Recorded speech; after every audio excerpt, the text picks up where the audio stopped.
meron pong tinatawag na leadership fund pala ang Senado, ang mga senador, no, na 500 million. Kung susuriin natin, ito po ay bagong anyo ng pork barrel. Bagong estilo ng pork barrel, no. Mga kababayan, 500 million bawat senador, no, na leadership fund.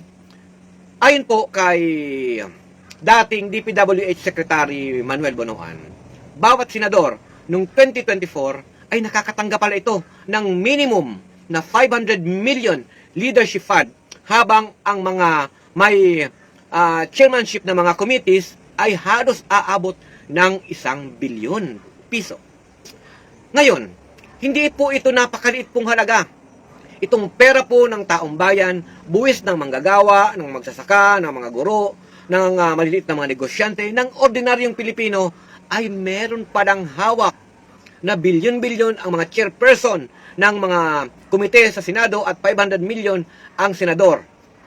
So, ang problema po dito mga kababayan, kapag ang mismong mga mambabatas ay nagkakaroon ng impluwensya sa pagpili sa mga dalagakang mga proyekto na pinopundahan ng gobyerno, nagkakaroon po yan ng impluwensyang politikal o political influence, no, na pwedeng makapagdikta kung saan po pwedeng mapunta ang kwarta, ang pera, saan mapupunta itong proyekto.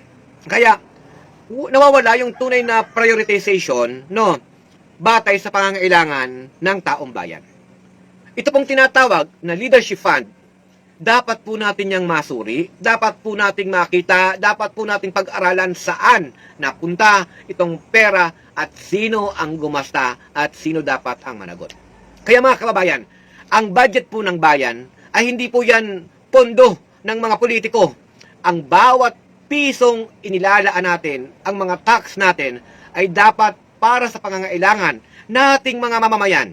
Hindi para po palakasin ang kapangyarihan ng mga politiko na kung saan nila gustong ilagak ang pera ng bayan ay doon nila ilalagay.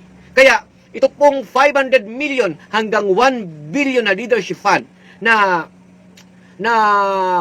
testimonya ni dating Secretary Manuel Bonoan ay dapat pong imbestigahan dahil bilyong-bilyong piso ang nawawala sa kabangbayan at pwedeng maging pera at pwedeng maging sangkalan into political influence nitong mga senador na ito. Ito pong 500 million bawat senador na leadership fund, dapat kalkalin, hanapin kung saan napunta itong bilyon-bilyong pisong pera ng bayan, kung napakinabangan ba natin ito at hindi ginamit ng mga senador para sa kanilang pangsariling kapakanan.